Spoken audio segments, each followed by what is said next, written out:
అందరికీ నమస్కారం.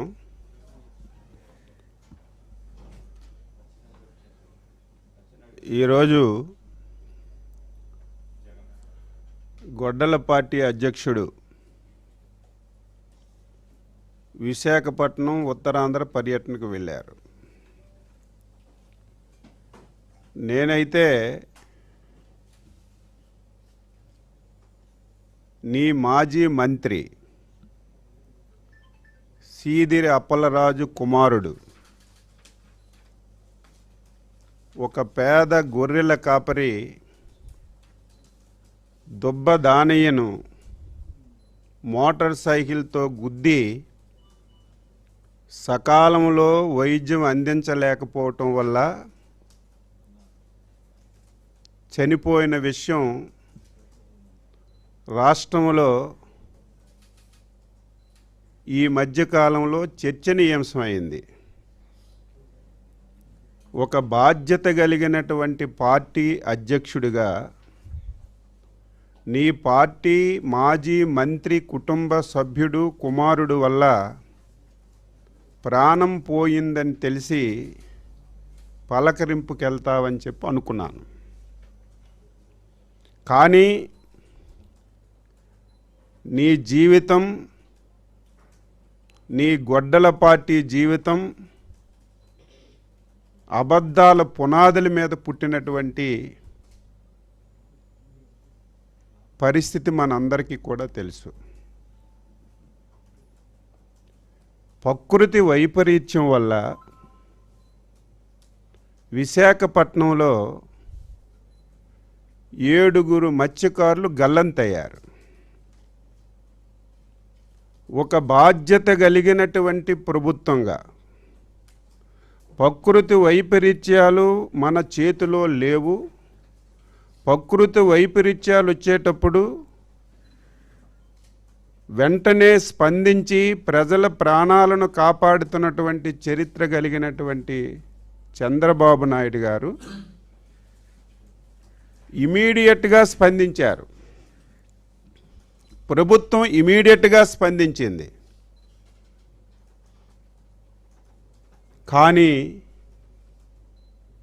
Technical problems వల్ల వాళ్ళు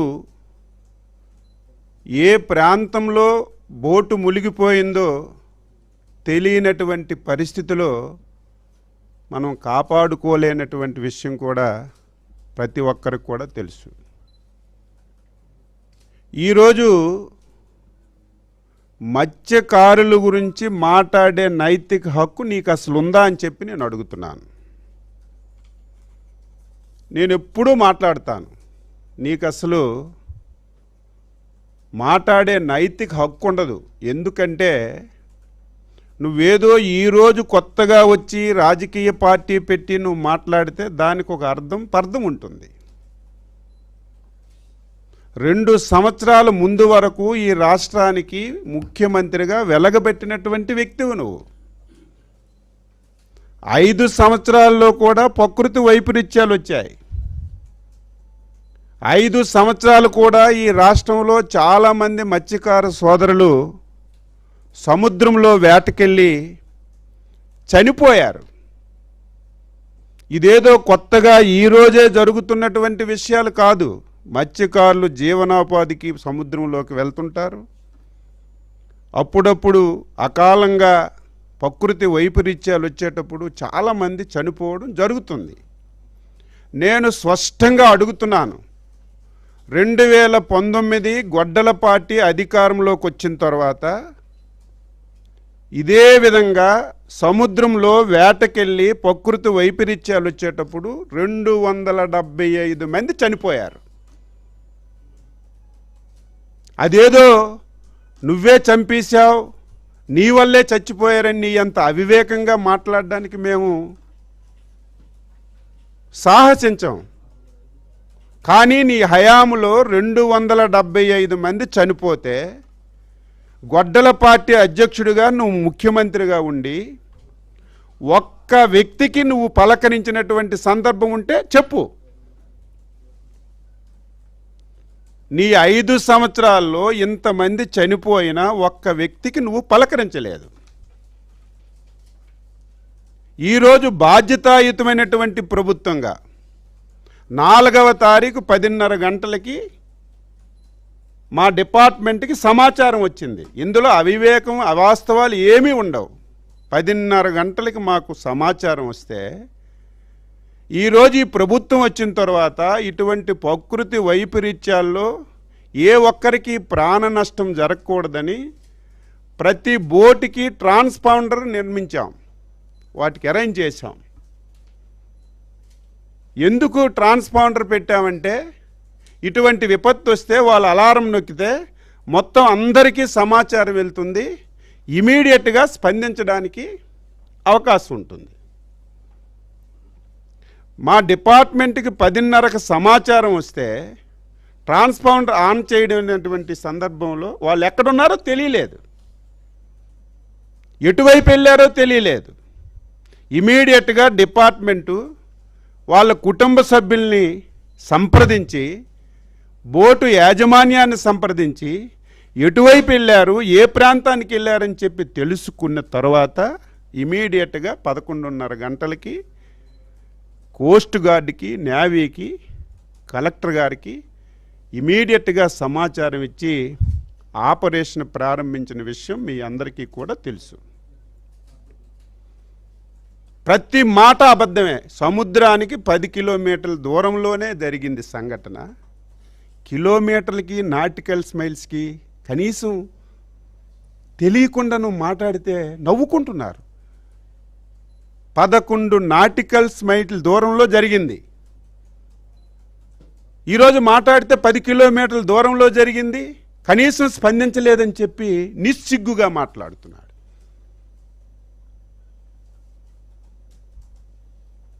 వెంటనే డిఐజీ గారు, నేను ఆ రోజు 3 రోజులు అదే పని మీద ఉన్నాడు, మంత్రులు వెళ్ళలేదు, అచ్చెన్నాయుడు గారు వెళ్ళలేదు. అచ్చెన్నాయుడు ఎక్కడ సంఘటన జరిగిన 6 నిమిషాల్లో ఉన్న వ్యక్తిని, ఈరోజు రాజకీయాల్లో కాదు, 30 సంవత్సరాల నుంచి రాజకీయాల్లో ఉంటున్నాను. ఎక్కడ ఏ ప్రమాదం జరిగినా, ఏ విపత్తు జరిగినా 6 నిమిషంలో ఉన్న వ్యక్తిని. సంఘటన జరిగిన రోజు అనుకోకుండా నా 2 కళ్ళకి క్యాటరాక్ట్ సర్జరీ చేయించుకున్నాను. 1 వీకు బయటికి వెళ్ళొద్దని చెప్పి డాక్టర్లు సలహా ఇచ్చారు, సేమ్ డే. నేను ఆ రోజు చాలా ఆందోళన చెందాను, ఇమీడియట్గా వెళ్ళాలి. వెంటనే కలెక్టివ్ గవర్నెన్స్గా మా మంత్రి కొండపల్లి శ్రీనివాస్ గారికి ఫోన్ చేసి, మా ఎమ్మెల్యేలకు ఫోన్ చేసి ఇమీడియట్గా వాళ్ళ కుటుంబ సభ్యుల దగ్గరికి పంపించాం, పోర్టు దగ్గరికి పంపించాం, అనునిత్యం పర్యవేక్షించాం. హోంమంత్రి గారు వేరే ప్రాంతంలో ఉండి ఫోన్లో పలకరించారు, దాన్ని విమర్శిస్తున్నావు. కలెక్టివ్ గవర్నెన్స్ ఇది. మా మంత్రి వెళ్ళారు, నేను ఆ రోజు క్యాట్రాక్ట్ సర్జరీ చేసుకోకపోవడం వల్ల వెళ్ళలేదు, లేకపోతే నేను అర్ధరాత్రి అక్కడ ఉంటాను. ఈ సంఘటన కాదు, ఈ రాష్ట్రంలో 30 సంవత్సరాల నుంచి ఏ సంఘటన జరిగినా సరే అచ్చెన్నాయుడు అదికంటే ముందే ఉన్నటువంటి వ్యక్తిని. అచ్చెన్నాయుడు రాలేదని నువ్వు నిస్సిగ్గుగా నువ్వు విమర్శిస్తున్నావు. నీ హయాంలో 275 మంది చనిపోతే పలకరించలేదు, పక్కన పెట్టు. సిగ్గుందా? నువ్వు మాట్లాడడానికి అసలు సిగ్గుందా? రికార్డు తీసుకురా. 5 సంవత్సరాల్లో 275 మంది చనిపోతే వాళ్ళకి కనీసం పరిహారం ఇవ్వలేదు నువ్వు. పరిహారం ఎప్పుడు ఇవ్వాలి? ఒక కుటుంబం చచ్చిపోతే నెల రోజుల్లో, 15 రోజుల్లో, 20 రోజుల్లో పరిహారం ఇస్తే ఆ కుటుంబానికి కొంత ఊరట వస్తుంది. నీ హయాంలో నువ్వు పలకరించలేదు, కనీసం పరిహారం కూడా ఇవ్వలేదు. నువ్వు ఉంచేసినటువంటి నీ హయాంలో చనిపోయినటువంటి వ్యక్తులకి అధికారం వచ్చిన తర్వాత 2024లో పరిహారం ఇచ్చినటువంటి ప్రభుత్వం ఎన్డీఏ ప్రభుత్వం, చంద్రబాబు నాయుడు గారు. రికార్డుతి. సిగ్గు లేకుండా, ఎగ్గు లేకుండా ఇష్టానుసారంగా మాట్లాడితే మేము సైలెంట్గా ఉంటాం అనుకుంటాం. నీకు ధీటుగా నేను సమాధానం చెప్తాను, ఛాలెంజ్ చేస్తున్నాను. నువ్వు పలకరించలేదు, కనీసం పరిహారం కూడా ఇవ్వలేదు. మీ అందరికి తెలుసు కదా, నాన్ ట్రేసింగ్ డెడ్ బాడీ ఉంటే దానికి చనిపోయినట్టుగా సర్టిఫికేట్ ఇవ్వాలంటే ఒక విధానం ఉంటుంది. ఒక ఎంక్వైరీ ఉంటుంది, ఒక కమిటీ ఉంటుంది, ఒక 3 మాసాలు 6 మాసాలు చూసి మనిషి ట్రేస్ కాకపోతే ట్రేస్ అవ్వలేదని డెత్ సర్టిఫికేట్ ఇస్తారు. మీ అందరికీ తెలుసా లేదు? చదువుకున్నాం కదా అందరం. ఇది ప్రభుత్వంలో జరుగుతుంది. కానీ బాధ్యత గల ప్రభుత్వం కాబట్టే తరువాత ఏం జరుగుతుందో పక్కన పెట్టాలి. జరిగినటువంటి 42 గంటల్లో ఏమీ చూడకుండా, ఎంక్వైరీలు లేకుండా, ఉన్నారో లేదో తెలియకుండా ఇమీడియట్గా 10 లక్షల రూపాయలు నష్టపరిహారం ఇచ్చినటువంటి ప్రభుత్వం ఎన్డీఏ ప్రభుత్వం, చంద్రబాబు నాయుడు. సిగ్గు లేకుండా 10 లక్షలు ముష్టి అంటావా? నీకు సిగ్గుంది అసలు? ముష్టితో పోలుస్తావా? నువ్వు ఒక పైసా 5 సంవత్సరాల్లో చనిపోయిన వ్యక్తికి కోపం, ఆవేదన, బాధ కలుగుతుంది. మాటలు చూస్తుంటే ఆవేశం వస్తుంది. అన్ని అబద్ధాలు, పచ్చి అబద్ధాలు. నేను ఛాలెంజ్ చేస్తున్నాను, 5 సంవత్సరాల్లో నువ్వు మత్స్యకారులంటే శ్రీకాకుళం నుంచి నెల్లూరు వరకు సుదీర్ఘమైనటువంటి తీర ప్రాంతం. మత్స్యకారు సోదరులు కూడా ఈ పాత్రికేయ సమావేశం చూడండి. నేను వాస్తవాలు మాట్లాడితే వినండి, నేను తప్పు మాట్లాడితే ఎక్కడైనా ప్రశ్నించండి. ఈరోజు గొడ్డల పార్టీ అధ్యక్షుడు మాట్లాడిన ప్రతి మాట అవాస్తవం, పచ్చి అబద్ధాలు మాట్లాడుతున్నాడు. శ్రీకాకుళం నుంచి నెల్లూరు వరకు సుదీర్ఘమైనటువంటి తీర ప్రాంతం ఉంది. 5 సంవత్సరాలు గొడ్డల పార్టీ నువ్వు ఈ రాష్ట్రానికి వెలగబెట్టావు. ఏం చేశావు? బ్యాన్ పీరియడ్లో 10,000 రూపాయలు, సంవత్సరానికి బ్యాన్ పీరియడ్కి ఒక 10,000 రూపాయలు చొప్పున వారికి ఇతోధికంగా సహాయం చేసావు తప్ప 5 సంవత్సరాలు ఒక్క కార్యక్రమం అంటే ఒక కార్యక్రమం చేసావా? చనిపోతే డబ్బులు ఇవ్వలేదు, మేము ఇచ్చాం. డీజిల్కి 9 రూపాయలు సబ్సిడీ బాకీలు ఉండిపోతే మేమిచ్చాం.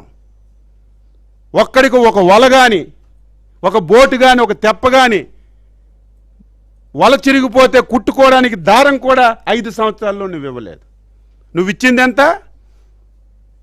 2019 నుంచి 24 వరకు సంవత్సరానికి 10,000 రూపాయలు చొప్పున 5 సంవత్సరాల్లో 531 కోట్లు తప్ప మత్స్యకారులకు నువ్వేమైనా ఇచ్చావా? ఒక్కటి ఇచ్చావని చెప్పు, ఛాలెంజ్ చేయి. నేను ఛాలెంజ్ చేస్తున్నాను, ఎక్కడికి రమ్మంటే అక్కడికి వచ్చి మాట్లాడతాను. మేము మాట ఇచ్చాం, నువ్వు 10,000 ఇచ్చావు, మేము 20,000 ఇస్తామని మాట ఇచ్చాం. 2 సంవత్సరాల్లో మత్స్యకారు సోదరులు కూడా తెలుసుకోవాలి. నువ్వు 5 సంవత్సరాల్లో 531 కోట్లు ఇస్తే 2 సంవత్సరాల్లో 511 కోట్లు ఇచ్చాం. ఏది మత్స్యకారులకు మేలు చేస్తున్న ప్రభుత్వం? మళ్ళీ పాత పద్ధతులన్నీ పునరుద్ధరించాం. చచ్చిపోతే ఇమీడియట్గా 10 లక్షలు ఇస్తున్నాం. మొన్ననే 200 బోట్లు, ఒక్కొక్క బోటుకి 1 కోటి రూపాయలు ఖర్చు పెట్టి 40% సబ్సిడీతో మళ్ళీ ఇస్తున్నాం. ఈ రకంగా మత్స్యకారులకు మేము చేస్తే పచ్చి అబద్ధాలు మాట్లాడుతున్నాం, పచ్చి అబద్ధాలు. అసలు నువ్వు వెళ్ళవలసింది బాధ్యత కలిగినటువంటి ప్రభుత్వం వెంటనే స్పందించి నిర్ణయం తీసుకున్న మీద కాదు. నీ మంత్రి, నీ దగ్గర పనిచేసిన మంత్రి గొడ్డల పార్టీ నువ్వు ఎందుకు పెట్టావు? నువ్వు అంతే, నీ పార్టీ వాళ్ళు అంతే. నీకు తల్లి లేదు, చెల్లి లేదు, బాబాయ్ లేదు, ఎవడూ లేదు. ఎవడు అడ్డొస్తే అడిగి చంపేస్తాను. నేను ప్రతిసారి ఈ ప్లేస్లో కూర్చొని చెప్తాను, మళ్ళీ చెప్తాను. నీ పదవి గురించి, రాజకీయం గురించి ఎవరిని వదలవు. నిన్ను చూసి నీ కింద వాళ్ళు కూడా. భూమి ఆకాశం చూడలేదు ఆ మంత్రి 5 సంవత్సరాలు. పెద్ద నీతి కౌరులు, ప్రతి ఒక్కరిని, చిన్న పెద్ద లేదు, ప్రతి ఒక్కరిని విమర్శించడం. నీ స్థాయి ఏంటి? మాట్లాడే ముందు ఒక పద్ధతి ఉండాలి కదా. ఏం జరిగింది? వెంటనే స్పందిస్తే 6 బతికిపోయేవాళ్ళట. ఎక్కడున్నారో తెలియదు, అందుకే స్పందించలేకపోయాం. అన్ని ప్రయత్నాలు చేశాం. చిన్న రష్యా బోటు రక్షించింది. ఏం కాదని ఎవరన్నారు? ఆయన ఈదుకొని వస్తే వెంటనే రష్యా బోటు తగిలింది, రష్యా బోట్లోకి ఎక్కాడు. ఆయన్ని ఇదిగో తెస్తున్నాం, అదిగో తెస్తున్నామని గంటలు నడిపామట. హెలికాప్టర్ పంపిస్తే సార్ వాతావరణం అనుకూలించలేదు, బోట్లు పంపిస్తే అనుకూలించలేదు. అంటే ఆ సమయంలో వెళ్ళి ఇంకొక నష్టం జరగకుండా అనునిత్యం మేము పర్యవేక్షించి ఎప్పుడైతే సైక్లోన్ కంట్రోల్కి వచ్చిందో ఇమీడియట్గా హెలికాప్టర్ పంపించి తీసుకొచ్చాం. ఇమీడియట్గా తెచ్చిన వెంటనే హాస్పిటల్లో పెట్టాం, అన్ని సదుపాయాలు ఇచ్చాం. కొత్త బోటు మీరు ఇవ్వకపోతే మేము ఇస్తాం. కొత్త బోట్ అనేది ఇస్తారు. ఈయన ఒక్కరికే కాదు, ఎవరికైనా బోట్లు పోతే దానికి ప్రొసీజర్ ప్రకారం ఇస్తారు. ముందు మనుషుల గురించి ఆలోచించాలి. అది విమర్శన చేస్తున్నాడు. మీరు చూడండి, పచ్చి అబద్ధాలు మాట్లాడుతున్నాడు. ఈరోజు నీ మంత్రి ఏం చేశాను, మేమేదో వెంటనే స్పందిస్తే 5-6 బతికేవాళ్ళట. మేము కనిపించలేదు కాబట్టి స్పందించలేదు. నీ మంత్రి కొడుకు గుద్దిస్తే వెంటనే పక్కనున్న హాస్పిటల్కి పంపిస్తే ఎవరైతే దానయ్య బతికేవాడు.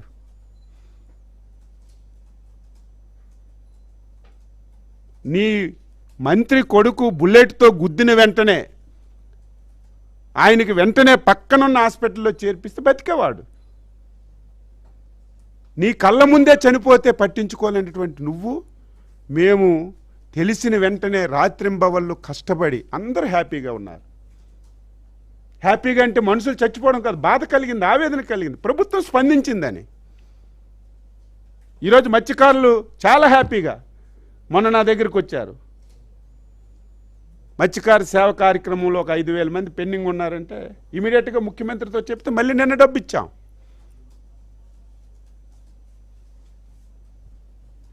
దీన్ని నేను తీవ్రంగా ఖండిస్తున్నాను. ఇలాంటి సౌకుబారి విమర్శలు ఎవరు నమ్మే పరిస్థితి లేదు. ఇవన్నీ వాస్తవాలు అని చెప్పి సందర్భంగా తెలియచేస్తూ, శ్రీకాకుళంలో జరిగినటువంటి సంఘటన దురదృష్టమైన సంఘటన. చాలా పేదవాడు, 3 పూటలు తినడానికి కూడా లేదు. ఒక ఓనర్ దగ్గర గొర్రెలు కాసుకుంటే నెలకు 5,000 రూపాయలు ఇచ్చినటువంటి వ్యక్తి, 42 సంవత్సరాలు, ఒక మెంటల్ డిజాస్టర్ అయినటువంటి వైఫ్, 2 పిల్లలు. ఏ రకంగా స్పందించాలి? నేను ఎందుకు జరిగిందని. యాక్సిడెంట్లు జరుగుతాయి, నేను అది విమర్శించదలుచుకోలేదు. ఎవరు కావాలని చేయరు, యాక్సిడెంట్ జరుగుతుంది. అందులో బాధ్యత కలిగినటువంటి రాజకీయ నాయకుడు నువ్వు. మొన్నటి వరకు మంత్రి పదవి వెలగబెట్టావు, ప్రతి ఓడి మీద విమర్శించావు. నువ్వేం చేయాలి? నీ కొడుకైనా నువ్వైనా ఎవడైనా తప్పు చేస్తే ఇమీడియట్గా పలానా విధంగా తప్పు అయింది, ఆయనకి వెళ్ళి హాస్పిటల్లో చేర్చి రక్షించాలి. పోలీస్ స్టేషన్కి తీసుకెళ్ళి ఇగో జరిగింది, మీరు చట్ట ప్రకారం action. That is leadership, that is political leader. నువ్వేం చేశావు? నీ కొడుకుని రక్షించుకోవడానికి అమాయకుడైనటువంటి ఒక త్యాడి అనే ఒక కుర్రవాడిని నువ్వు ముద్దాయిగా చూపించావు. సిద్ధార్థ త్యాడి. మేమందరం ఇంటర్ఫీర్ అయ్యేలా రాజకీయాలు చేయలేదు. నీలాగా ఇలాంటి అవకాశాలు వస్తే వెంటనే రాజకీయాలు చేసి జైల్లో పడేసి ఇష్టం వచ్చినట్టుగా ఇబ్బంది పడి మేమేం చేయలేదు. చట్టం తన ప్రకారం తాను చేస్తుంది. ఈరోజు ఇలాంటి దొంగలు ఉంటారనే, ఇలాంటి గొడ్డల పార్టీ ఉంటారనే చంద్రబాబు నాయుడు గారు మొత్తం డ్యాగ కళ్ళుతో రాష్ట్రం అంతా సీసీ కెమెరాలు పెట్టారు. ప్రతిదీ మీరు చేసేయడం, మా మీద తోసేయడం, గుడ్డ కాల్చి మా మీద పడేయడం, ప్రతిదీ అంతే. ఇక నుంచి నువ్వు తప్పించుకోలేవు. ఇది తప్పించుకోవాలని ప్రయత్నం చేశావు. వెంటనే ఎస్పీ గారు సీసీ కెమెరాలు మొత్తం చూశారు. ఎప్పుడు గుద్దారు, ఎక్కడ చనిపోయారు, ఎక్కడ పడారు, ఏమైంది, మొత్తం వాస్తవాలన్నీ బయట వచ్చాయి. ముందు కొడుకు కంటే తండ్రే పెదం ముద్దాయి ఉండాలి.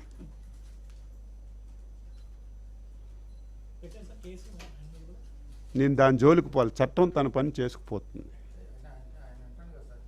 చట్టం తన చనిపో దీనికి ఆన్సర్ చేయమంటున్నాను. నీ కొడుకు చంపేశాడు, కావాలని చంపాడని నేను అనడం లేదు. నీ కొడుకు డ్రైవ్ చేసినటువంటి మోటార్ సైకిల్ కింద చనిపోయాడు. నువ్వు పొలిటీషియను, మొన్నటి వరకు మంత్రి చేశావు, నీకు చట్టం తెలుసు.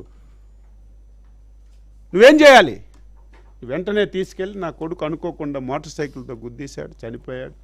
ఇమీడియట్గా పేషెంట్ని రక్షించడానికి ప్రయత్నం చేయాలి. రక్షించలేదు, ఒక తుప్పల్లో పడి వెళ్ళిపోయాడు, ఇమీడియట్గా చనిపోయాడు. వీళ్ళు మా గురించి మాట్లాడుతున్నారు, బాధ్యతాయుతమైనటువంటి ప్రభుత్వం గురించి మాట్లాడుతున్నారు. చంద్రబాబు నాయుడు గురించి మాట్లాడుతున్నా. మేము పలకరించిన వాళ్ళమైన మాట నీకు సిగ్గుందా? ఆ మాట్లాడే నైతిక హక్కు ఉందా? చంద్రబాబు నాయుడు ప్రభుత్వంలో విపత్తు వస్తే అరగంటలో 1 నిమిషంలో ఉన్నటువంటి వ్యక్తులు అందరం ఉన్నాం. ఎవరూ వెళ్ళలేదంట. ఏం కొండపల్లి శ్రీనివాసరావు గారు మా ప్రభుత్వంలో మంత్రి కాదా? 1 నిమిషంలో అక్కడికి వెళ్ళలేదా?